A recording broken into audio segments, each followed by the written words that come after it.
Là, on se trouve sur le belvédère qui domine l'ensemble de la vallée. Hein, et on voit bien, à partir de ce belvédère, entre les balmes de Vorep qui se trouvent en dessous et le bec de l'Échaillon, on voit que c'est l'endroit de la vallée le plus étroit. Alors à l'époque néolithique et un peu plus tard, on peut penser que l'Isère n'était pas endiguée, qu'elle faisait toute la largeur de la plaine avec des nombreux marécages et que ça devait être pratiquement impossible de pouvoir passer par la plaine. Donc on pense que le chemin primitif devait passer en montant sur les balmes de Vorep. Et c'est dans ce lieu qu'ont été trouvés, qui ont attesté la présence de l'homme 2000 ans avant Jésus-Christ, où se trouve la grotte de Fontabert, où se trouve aussi la grotte à Bibi, hein, grotte de l'Ermitage, où en dessous il a été trouvé des tombes gauloises et des nombreux objets qui attestent la présence de l'homme déjà depuis 2000 ans avant Jésus-Christ. Alors on voit bien qu'on a un point de vue sur toute la vallée. On voit Voiron hein, sur la droite, là-bas Voiron, on voit Saint-Jean-de-Moiran, Moiran, la colline de Parménie. On peut penser aussi qu'il pouvait se faire des signes sur les différentes collines. Et en face, dans le pré, en haut, en dessous de la dent de Moiran, on voit le toit d'une maison. Ça s'appelle Saint-Ours. Et dans ce lieu, il a été trouvé la présence romaine, un camp romain avec des tombes et une chapelle funéraire qui se trouvait en haut dans ce lieu-dit. Alors de ce côté, on a une vue sur toute la vallée. Rien ne pouvait passer, donc c'est véritablement une porte, une entrée. Et ce qu'il faut dire, c'est que les Romains, quand les Romains vont venir, ils vont construire une voie romaine, hein, cette voie romaine importante puisqu'elle va relier l'Italie par le Mont Genève en passant par Grenoble-Cullaro et en passant par Moiran-Morginum. Et cette voie romaine va passer juste en dessous, là. Alors l'oppidum se trouvait en dessous, c'est-à-dire juste en dessous du chemin qui partait des balmes de Vorep et qui permettait de rejoindre la Tançon et qui va nous amener sur les lieux de l'oppidum, vers la porte d'entrée.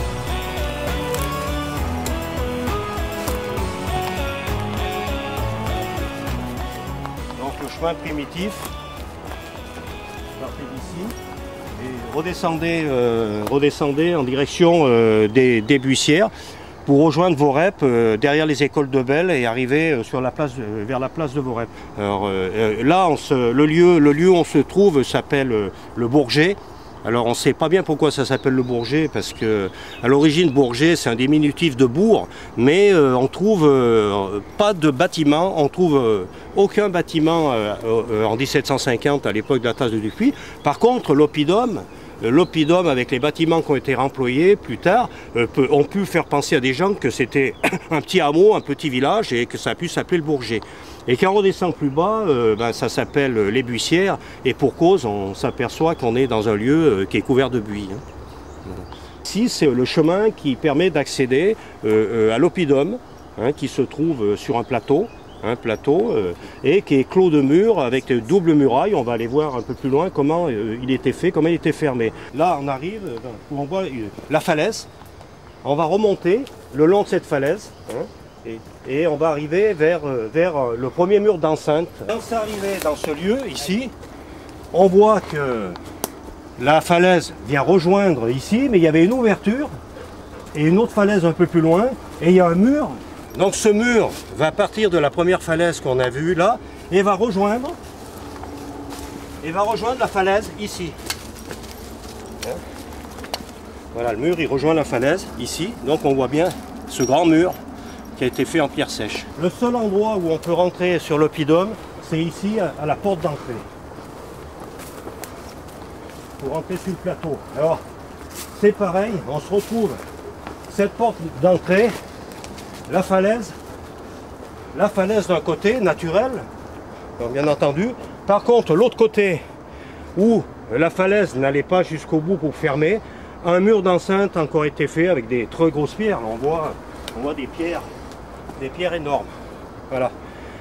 Là, on arrive tout de suite, quand on arrive sur la droite, on voit des restes de bâtiments. Alors, avec des murs caractéristiques. Très épais. Bon, ces deux bâtiments de forme, la forme de ces bâtiments sont carrés. Alors aujourd'hui, ces bâtiments, à une période, ils ont été réemployés par des carriers, par des bergers, par pas mal, sûrement à plusieurs périodes de l'histoire. Donc ça serait probablement une pierre qui daterait du néolithique, qui servait à affûter les outils ou les armes. Hein. Alors cette pierre, on l'a découverte parce qu'il est venu visiter le site Jean Guillaumet, qui est venu visiter le site, et c'est lui qui, en voyant cette pierre, puisque nous, les néophytes, c'était une pierre comme une autre. Par contre, de l'autre côté, là, vous voyez, on voit bien les traces, on voit bien les traces d'affûtoir. Donc on voit que, bien entendu, ce lieu a été habité par des populations anciennes. L'entrée se trouve située, donc là on se trouve au sud-ouest. C'est-à-dire que là, en allant sur le Vercors, sud-ouest, hein, l'entrée. Là on va arriver, on arrive à un perrier avec un grand mur qui le soutient, le fort. Et ce mur, il se continue jusqu'au premier bâtiment pour aller s'accoler contre les bâtiments vers la porte d'entrée. Et il continue en direction de l'est, jusqu'encore à des falaises qui sont, oui, on va voir, jusqu'au bout là-bas. Et ça veut dire que c'était fermé, tout le côté ouest était fermé. Là, on arrive les falaises en face, où se trouve le lieu appelé la Chapelle Françon, qui est aussi un belvédère, qui nous donne une vue sur toute la vallée. Et là on voit bien le fond de la vallée, on voit le chevalon de Vorep, l'ancienne cimenterie, on aperçoit même Grenoble, hein, je crois qu'on voit le Saint-Clothron, on voit le Taillefer, donc on a une vue d'ici aussi sur toute la vallée. Hein. Le mur, on a vu vers les Perriers, il venait là tout le long, hein, et il venait jusqu'ici, là, une nouvelle falaise, hein, c'est la falaise qui se trouve ici.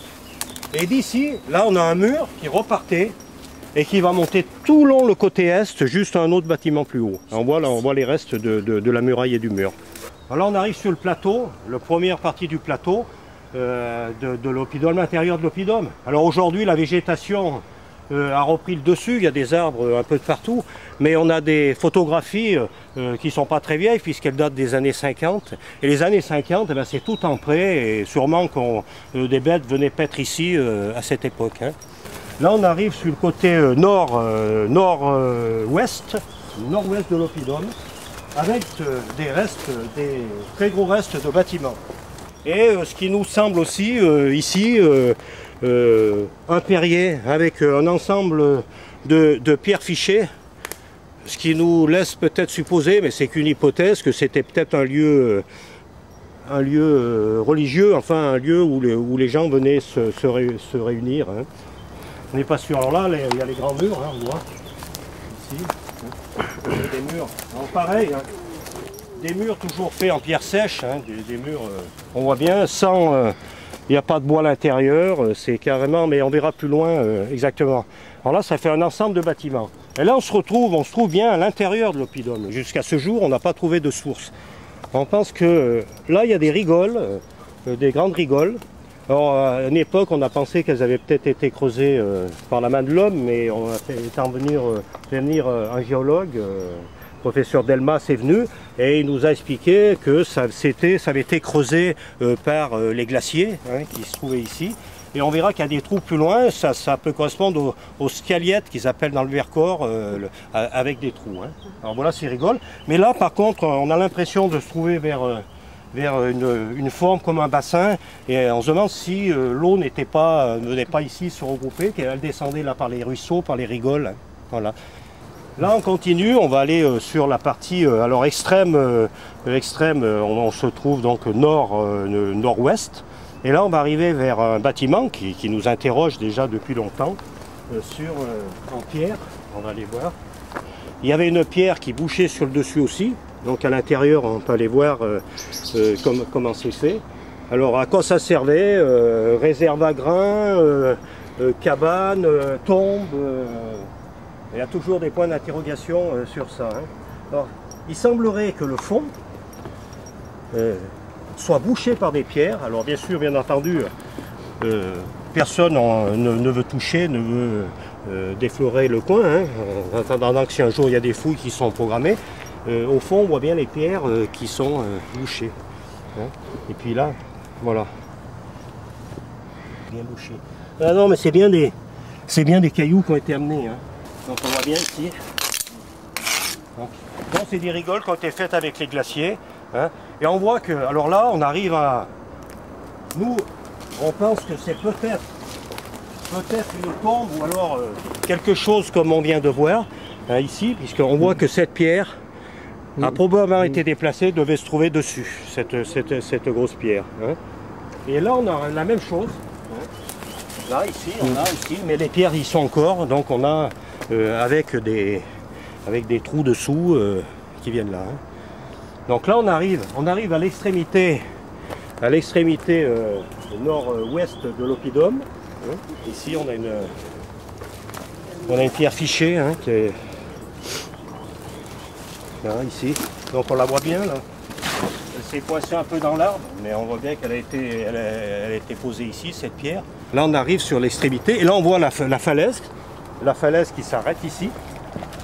Donc, une barrière naturelle. Et comme elle ne rejoignait pas l'autre falaise qui se trouve juste là un peu plus haut, et bien de nouveau un mur en pierre a été fait pour fermer cette partie de l'oppidum. Là on est la falaise en dessous, hein, et là on domine le belvédère juste en dessous. Là on est à l'intérieur de l'oppidum et on voit qu'il y a encore un mur tout le long. Hein, on a dégagé un peu là pour rejoindre. Voilà. Donc ce mur. Alors là, on va arriver au bâtiment le plus imposant hein, qui se trouve sur cet oppidum. Hein. C'est un bâtiment, alors là, on va voir, c'est un bâtiment qui fermait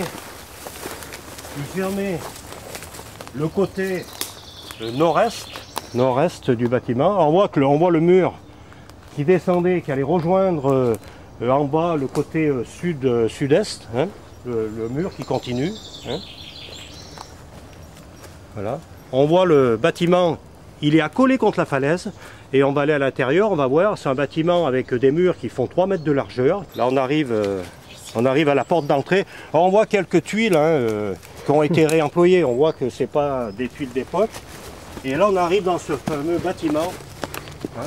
On voit là, on va rentrer donc avec une entrée. Des grands murs, hein, accolés à la falaise. Et là on voit bien la largeur du mur, hein. Le grand mur là qui descend en pente. Hein. Alors il y a probablement un toit hein, en branche qui a dû disparaître, qui font bien pratiquement 3 mètres de largeur avec une succession de pierres qui a été posée. Hein. C'est quand même impressionnant comme bâtisse, c'est la plus impressionnante. Là on voit bien le système de double muraille, hein, puisque là on voit cette muraille qui va rejoindre jusqu'en bas, et la falaise, hein, finalement une protection naturelle, hein, la falaise qui venait, et on voit que le bâtiment est bien accolé à la falaise. Hein, accolé à la falaise.